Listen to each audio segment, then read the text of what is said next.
ہم نے انڈونیشی مسلمانوں کا ساتھ دیا تو وہ اسلامی جذبے کے تحت اور اللہ کے حکم سے دیا تھا، لیکن انڈونیشیا والوں نے اس وقت ہمارا ساتھ دیا جب ہم پر ایک وقت آن پڑا تھا۔ یہ تھی ستمبر 1965 کی پاک بھارت جنگ۔ حقیقت یہ ہے کہ ہم لوگ جذبے کے زور پر لڑے تھے۔ ویسے ہندوستان کی جنگی طاقت کے سامنے ہماری کوئی جنگی طاقت نہیں تھی۔ ہندوستان نے 21 ڈویژنوں سے حملہ کیا تھا، جسے ہماری 5 ڈویژنوں نے روکا تھا۔ ہمارے ڈویژن پورے 5 نہیں تھے، ایک ڈویژن ادھورا تھا۔ صرف ایک مثال دیتا ہوں، چمنڈا میں ٹینکوں کی جنگ ہوئی تھی، اس میں 600 سے 1000 ٹینک ہندوستان کے تھے۔ اس کے مقابلے میں ہمارے پاس صرف 150 ٹینک تھے۔ انسانی نفری کا حساب یہ تھا کہ انڈین آرمی کی نفری 50,000 تھی اور ادھر ہماری کل 9000 نفری تھی۔ تمام محاذوں پر دونوں طرف جنگی طاقت کی اور نفری کی نسبت تناسب ایسے ہی تھی۔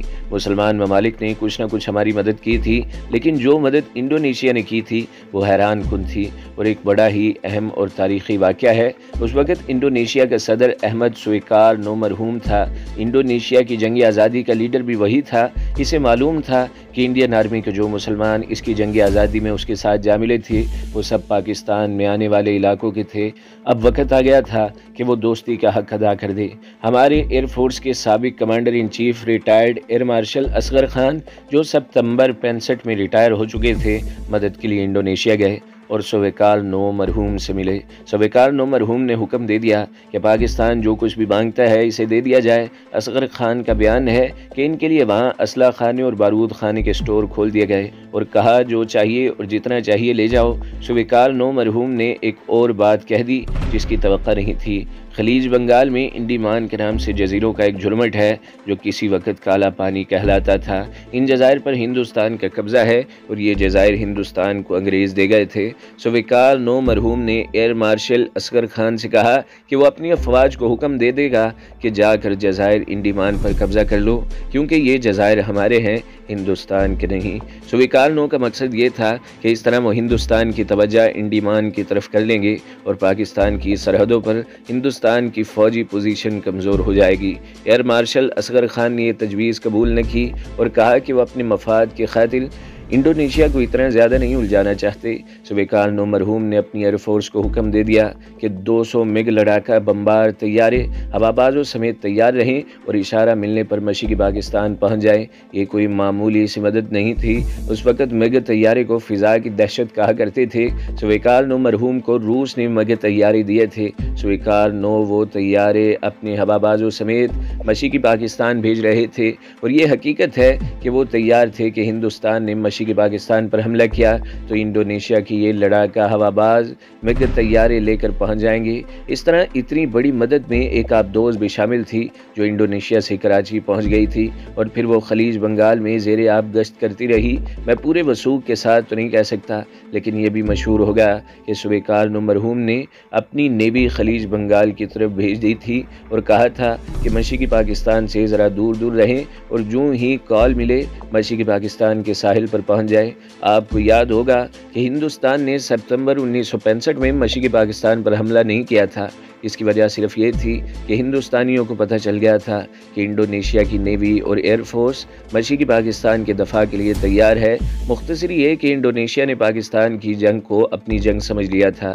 یہ تو انڈونیشیا کی سرکاری مدد تھی۔ انڈونیشیا کے شہریوں کا جذبہ دیکھیں۔ انہیں خبر ملی کہ ہندوستان نے پاکستان پر حملہ کر دیا ہے تو انہوں نے جکارتا میں، جو انڈونیشیا کا دارالحکومت ہے، ہندوستانی سفارت خانے پر حملہ کر دیا۔ انڈونیشیا کے بڑے بڑے شہروں میں ہندوستانی تاجر اور دکاندار اچھی خاصی تعداد میں تھے۔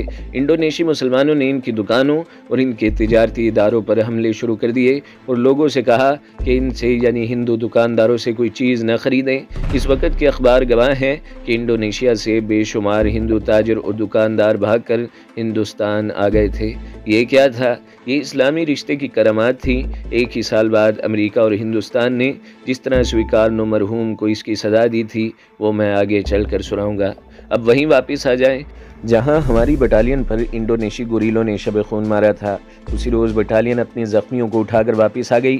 ہندو اور سکھ جو وہاں مارے گئے تھے ان کی لاشیں ہندوؤں اور سکھوں نے جلا دی تھیں اور مسلمانوں کو الگ الگ قبروں میں دفن کر دیا تھا۔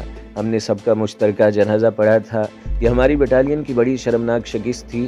انڈونیشی گوریلوں نے بٹالین کو آپریشن آرڈر میں بتائے ہوئے مقام تک پہنچنے ہی نہیں دیا تھا۔ اس کے 1 مہینہ بعد یا اسی عرصے کے لگ بھگ اس ہندو نائک کا کورٹ مارشل ہوا اور اسے سپاہی بنا دیا گیا۔ میں نے پہلے بتایا ہے کہ سپاہی محمد شفیع اس سزا سے مطمئن نہیں تھا جو اس ہندو نائک کو دی گئی تھی۔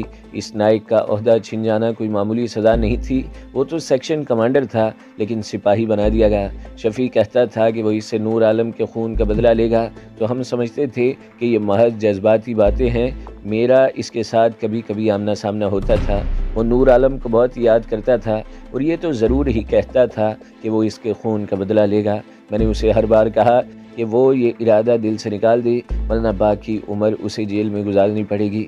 میں اسے یہ بات زور دے کر نہیں کہا کرتا تھا کیونکہ میں یہ سمجھتا تھا کہ یہ اس بات میں کوئی ایسا سنجیدہ نہیں اور دیہاتیوں اور سپاہیوں والی بات کر رہا ہے۔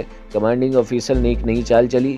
راتوں کو پیٹرول پارٹیاں کیمپ سے دور جنگل میں جایا کرتی تھیں۔ اس میں عام طور پر نفری 8-10 جوانوں کی ہوتی تھی اور ان کا کمانڈر نائک یا حوالدار ہوتا تھا۔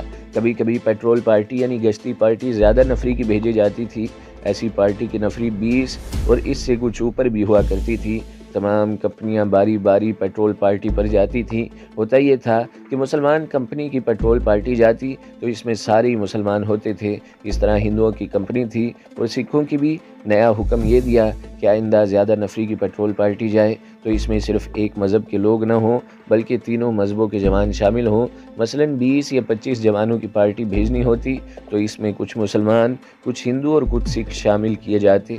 مقصد یہ تھا کہ مسلمان الگ تھلگ نہ جایا کریں کیونکہ ان کا رابطہ انڈونیشی گوریلوں کے ساتھ ہو جاتا ہے اور پھر یہ مسلمان جوان اپنی ڈیوٹی کو نظر انداز کر دیتے ہیں۔ یہ تو عام طور پر دیکھا گیا کہ کسی ہندو یا سکھ پیٹرول پارٹی پر گوریلوں نے فائرنگ کی اور 2-3 آدمی مار ڈالے۔ کبھی کبھار ایسی فائرنگ ہو ہی جاتی تھی لیکن یہ دیکھا گیا کہ جب مسلمان پیٹرول پارٹی جاتی تو اس پر کبھی فائرنگ نہیں ہوئی تھی، نہ کبھی ان کا کوئی جوان زخمی ہوا تھا۔ یہ سب کچھ دیکھ کر اور پھر ہندو مسلم کشیدگی دیکھ کر کمانڈنگ آفیسر نے یہ نیا طریقہ رائج کر دیا کہ زیادہ نفری کی پیٹرول پارٹی کی نفری تینوں قوموں کی ملی جلی ہوگی۔ اس ہندو نائک کا کورٹ مارشل ہو چکا تھا جس کی پوسٹ سے مشین گن فائر ہوئی تھی اور لانس نائک نور عالم مارا گیا تھا۔ وہ اب نائک سے سپاہی بن گیا تھا۔ جہاں تک مجھے یاد ہے اس کے 8-10 روز بعد 16 جوانوں کی ایک پیٹرول پارٹی بھیجنے کا حکم ملا۔ جمعہ دار ایڈویٹر نے جو پارٹی بنائی اس میں چاروں کمپنیوں کے 4-4 جوان شامل تھے۔ اس طرح اس پارٹی میں 4 ہندو، 4 سکھ اور 8 مسلمان ہو گئے۔ 8 مسلمان اس لیے کہ 2 کمپنیاں مسلمانوں کی تھیں۔ اس کا کمانڈر ایک سکھ حوالدار تھا۔ اس پارٹی نے رات 10 بجے روانہ ہونا تھا اور 4 بجے واپس آنا تھا۔ یہ پارٹی برگیڈ ہیڈ کوارٹر کے حکم کے تحت بھیجی جا رہی تھی۔ میں نے برگیڈ ہیڈ کوارٹر کا یہ آرڈر پڑھا تھا۔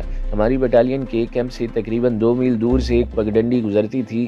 ایک خاص ایریا بتایا گیا تھا جس میں اس پگڈنڈی کے دونوں طرف چھپ کر گشت کرنی تھی۔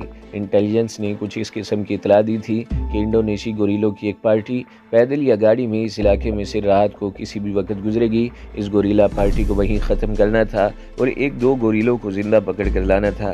میں یہ نہیں بتا سکتا کہ اس گوریلا پارٹی میں کیا خاص بات تھی کہ اسے گھات میں لینا اور اس میں سے 1-2 آدمیوں کو زندہ لانا تھا۔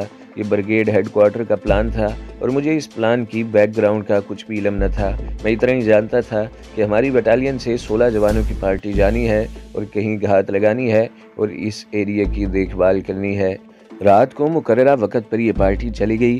یہ تو آئے دن کا معمول تھا، کوئی عجیب بات نہیں تھی۔ میں نے بھی کوئی توجہ نہ دی۔ میں اپنی توجہ کی بات اس لیے کر رہا ہوں کہ جب بھی برگیڈ ہیڈ کوارٹر سے کوئی آپریشن آرڈر یا کوئی خاص آرڈر آتا تھا تو میں یہ ضرور دیکھتا تھا۔ دیکھنے سے میرا مقصد یہ ہوتا کہ کوئی ایسا آرڈر ہو جو پہلے انڈونیشیا کے باشندوں تک پہنچانے والا ہو تو میں اس کا بندوبست کر دوں۔ اب میں نے اور میرے چند ایک ساتھیوں نے ایک پکا بندوبست کر لیا تھا جس کے تحت کوئی ضروری اطلاع دینی ہوتی ہوتی تو وہ ساتھ والی آبادی میں پہنچا دی جاتی۔ اس پیٹرول پارٹی کی اطلاع پہنچانا ضروری نہیں تھا۔ صبح اٹھے تو میں اپنے دفتر چلا گیا۔ دفتر ایک بڑے سائز کے چوکور خیمے میں بنایا گیا تھا۔ ابھی سورج طلوع نہیں ہوا تھا۔ صبح ہی بڑی دلچسپ رپورٹ آئی۔ انگریز افسروں کو میں نے بھاگتے دوڑتے دیکھا۔ اس کا انداز بتا رہا تھا کہ کوئی خاص گڑبڑ ہو گئی ہے۔ گڑبڑ جو ہوئی تھی وہ خاص دلچسپ تھی۔ ہوا یہ تھا کہ یہ پیٹرول پارٹی اس ایریے میں پہنچ گئی جو اسے دکھایا گیا تھا۔ سکھ حوالدار نے اس پارٹی کو 2 حصوں میں تقسیم کر دیا۔ 8 جوان پگڈنڈی سے ذرا ہی دور ایک طرف اور 8 دوسری طرف آہستہ آہستہ چلنے لگے۔ حوالدار نے جوانوں کو یہ بھی بتا دیا تھا کہ اپنے آپ کو چھپا کر رکھنا ہے اور کسی قسم کی آواز پیدا نہیں کرنی۔ چھپانا بھی اس طرح ہے کہ پگڈنڈی نظر آتی رہے۔ حوالدار نے جوانوں کو اچھی طرح سمجھا دیا تھا کہ گوریلوں کی ایک پارٹی پیدل یا گاڑی میں گزرے گی اور گاڑی فوجی ہوگی۔ اس گاڑی پر فائر کرنا ہے اور دیکھنا یہ ہے کہ ان میں سے کوئی بھاگ کر نہ جائے اور ان میں 1-2 کو زندہ پکڑنا ہے۔ یہ سکھ حوالدار اور تمام جوان پیٹرول پارٹیوں کے عادی ہو چکے تھے۔ گھات لگانا، دشمن کی کسی پارٹی کو گھیرے میں لینا اور اس پر اس طرح حملہ کرنا کہ وہ نکل نہ سکے اور جوابی کارروائی بھی نہ کر سکے، ان کے تجربے میں تھا اور ان سب کو بہت تجربہ ہو چکا تھا۔ انہیں اتنا زیادہ سمجھانے کی ضرورت نہیں تھی۔ تقریباً 2 گھنٹوں کی گشت کے بعد دور سے گاڑی کی آواز آنے لگی۔ وہ جنگل تھا، کوئی شہر تو نہیں تھا جہاں رات کو بھی گاڑیاں چلتی رہتی ہیں۔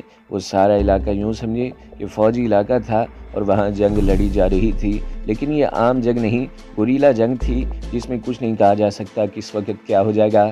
گاڑی آ رہی تھی، پگڈنڈی خاصی چوڑی تھی اور کچھ اونچی نیچی بھی۔ اس ایریے میں بھی ٹیکریاں اور چٹانیں تھی اور جنگل گھنا تھا۔ پگڈنڈی سیدھی نہیں تھی بلکہ تھوڑے تھوڑے فاصلے پر مڑتی تھی۔ حوالدار نے بڑی تیزی سے پگڈنڈی کے دونوں طرف اپنی پارٹی کو پوزیشن میں کر دیا اور کہا کہ پہلا فائر وہ خود کرے گا اور اس کا ٹارگٹ گاڑی کا ڈرائیور ہوگا۔ جوان تیار ہو گئے۔ حوالدار کے خیال کے مطابق گھات بڑی صحیح اور مکمل تھی۔ گاڑی جب 25-30 گز دور رہ گئی تو اس کے انجن کی آواز بند ہو گئی اور وہ ویسے ہی چلتی آئی۔ حوالدار کے بیان کے مطابق گاڑی کا انجن رک گیا تھا اور ایسی آوازیں آنے لگی تھی جیسے ڈرائیور گاڑی کو سٹارٹ کرنے کی کوشش کر رہا تھا۔ رات کے سناٹے میں ایسی آواز کو پہچاننا کوئی مشکل نہیں تھا۔ کچھ اور قریب آ کر گاڑی رک گئی۔ سکھ حوالدار نے رائفل سے پہلا فائر کیا اور اس کے ساتھ ہی دونوں طرف سے پارٹی نے فائر کھول دیا۔ اب ہونا یہ چاہیے تھا کہ اس گاڑی میں سے گوریلے کود کود کر اترتے، اس فائرنگ کی زد میں آتے اور جو اس زد سے ٹھیک نکل جاتے وہ بھاگ جاتے یا کہیں پوزیشن لے کر جوابی فائر کرتے، لیکن کوئی ایسی حرکت نظر نہ آئی۔ گاڑی ایسی جگہ رکی تھی جہاں ایک جھنڈ 4-5 بڑے اونچے اور گھنے درختوں کا تھا۔ چاندنی تو ٹھیک ٹھاک تھی لیکن چاند گہرے بادلوں کے پیچھے چھپ گیا تھا۔ یہ گاڑی بڑا فوجی ٹرک تھا جسے ہم 3 ٹن ٹرک کہا کرتے تھے، اس پر ترپال چڑھا ہوا تھا۔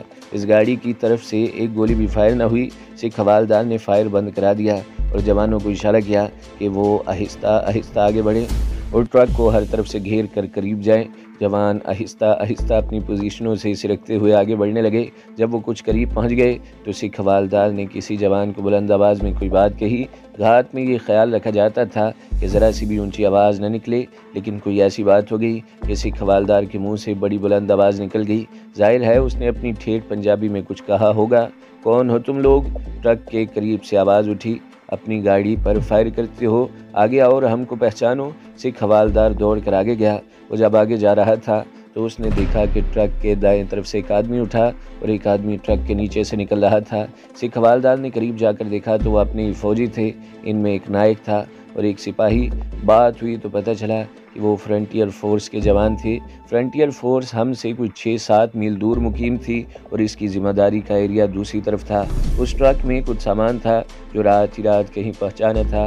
گاڑی کو سامنے سے دیکھا، سامنے والی سکرین میں سے سکھ حوالدار کی فائر کی ہوئی گولی گزری تھی اور سکرین میں سوراخ ہو گیا تھا اور اس میں لمبی لمبی لکیریں پڑ گئی تھیں، یعنی سکرین ٹوٹ گئی تھی۔ سکھ حیران تھا کہ اس کی گولی بالکل ڈرائیور کی سیٹ میں لگی تھی، پھر ڈرائیور بچ کس طرح گیا تھا؟ ہوا یہ تھا کہ گولی سکرین میں لگنے سے چند سیکنڈ پہلے ڈرائیور گاڑی میں سے نکل گیا تھا۔ جب پارٹی نے فائر کھولا تو دونوں ٹرک کے نیچے چھپ گئے تھے۔ وہ بھی فوجی تھے اور اس قسم کے اچانک فائر سے بچنے کا تجربہ رکھتے تھے۔ وہ دونوں پٹھان تھے اور ان کے ٹرک پر فائر ہوا تھا۔ وہ تو سخت غصے میں آ گئے اور واحد تباہی بکنے لگے۔ ہمارا سکھ حوالدار سخت پریشان ہو گیا کہ انہیں کس طرح راضی کرے، لیکن ٹرک کی سکرین ٹوٹ گئی تھی اور ٹرک پر اتنی گولیاں لگی تھیں کہ ترپال چلنی ہو گئی تھی۔ ٹرک پر جو سامان لدا ادا ہوا تھا وہ کوئی خاص اہم اور قیمتی نہیں تھا۔ سکھ حوالدار نے ان سے معافی مانگی اور بتایا کہ اسے کیا مشن دیا گیا ہے، اور اس کے مطابق وہ اس ٹرک کو گوریلوں کا ٹرک سمجھا تھا۔ اتنے میں ایک اور گاڑی کے آنے کی آواز سنائی دی۔ سکھ حوالدار نے کہا کہ یہ ہو سکتی ہے وہ گاڑی جسے گھات میں لینا تھا، اس میں انڈونیشی گوریلے ہوں گے۔ تم سکھ ہے؟ پٹھان نائک نے کہا، وہ بھی ہمارا گاڑی ہے، اس میں 14-15 جوان آ رہے ہیں، وہ ہمارا اسکارٹ ہے، شاید ان کا گاڑی بھی خراب ہو گیا تھا۔ اتنے میں وہ گاڑی بھی قریب آ کر رکی اور اس میں سے فرنٹیئر فورس کا ایک حوالدار اترا اور پوچھنے لگا کیا بات ہے۔ اسے بات سنائی گئی اور جب اس نے سامان والا ٹرک دیکھا تو پریشان ہو گیا۔ یہ پٹھان تو اس سکھ کو معاف کر سکتے تھے، لیکن گاڑی کو جو نقصان پہنچا تھا اسے چھپانا ممکن نہیں تھا۔ اس واقعے کی رپورٹ بریگیڈ ہیڈ کوارٹر کو جانی ہی تھی۔ اس علاقے میں رات کے وقت کوئی فوجی ٹرک، خصوصاً وہ ٹرک جس میں سامان ہوتا، اکیلا نہیں جا سکتا تھا۔ اس ٹرک کے ساتھ ایک ٹرک میں اس کے لیے حفاظتی دستہ آ رہا تھا، لیکن جس طرح سامان والی گاڑی کا انجن رک گیا تھا اس طرح اس پچھلی گاڑی میں بھی کچھ گڑبڑ ہو گئی تھی۔ یہ گاڑی پیچھے رک گئی اور سامان والی گاڑی والوں کو پتہ ہی نہ چلا۔ اتفاق سے سامان والی گاڑی یہاں آ کر فیل ہو گئی۔ پورے جنگ عظیم میں یہ گاڑیاں استعمال ہوئی تھیں، اور استعمال بھی سڑکوں پر نہ ہوئیں بلکہ جنگلوں، پہاڑیوں اور اسی قسم کے دشوار گزار راستوں میں استعمال ہوتی رہیں۔ ان گاڑیوں کا تو برا حال ہو گیا تھا۔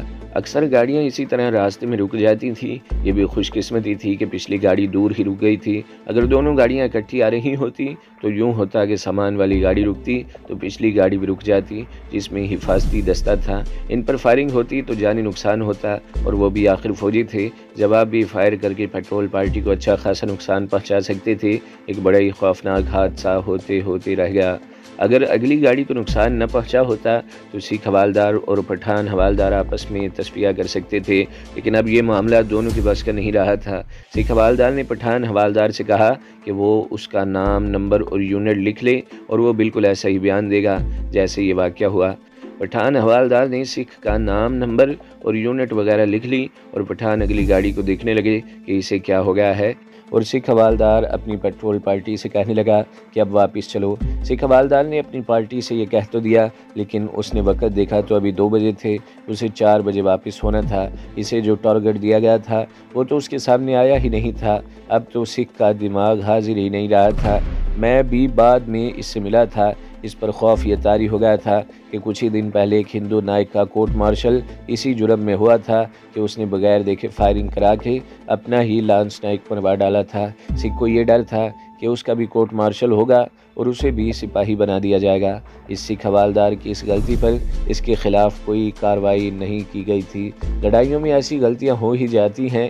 میں نے پچھلے کسی باب میں لکھا ہے کہ بحر الکاہل میں امریکہ اور جاپان کے بحری جہازوں کے مابین تاریخ کی سب سے بڑی بحری جنگ ہوئی تھی۔ بحری جہاز ایک دوسرے کی اتنا قریب کم ہی آتے تھے کہ ایک دوسرے کو دیکھ اور پہچان سکے، وہ بہت ہی دور دور رہتے اور ان کی توپیں دور مار ہوتی تھی۔ بحر الکاہل کی بحری جنگ میں امریکہ کی نیوی کے کئی بحری جہاز ایک دوسرے کو جاپانی جہاز سمجھ کر بحر الکاہل کی بحری جنگ میں امریکہ کی نیوی کے کئی بحری جہاز ایک دوسرے کو جاپانی جہاز سمجھ کر گولہ باری کرنے لگے اور ایک دوسرے کو بے تحاشا نقصان پہنچایا۔ اس قسم کی غلطیوں کو نظر انداز کر دیا جاتا ہے۔ میں ویسے ہی آپ کی دلچسپی کی خاطر صوبہ سرحد کے علاقے کی لڑائیوں کی ایک بات سنا دیتا ہوں۔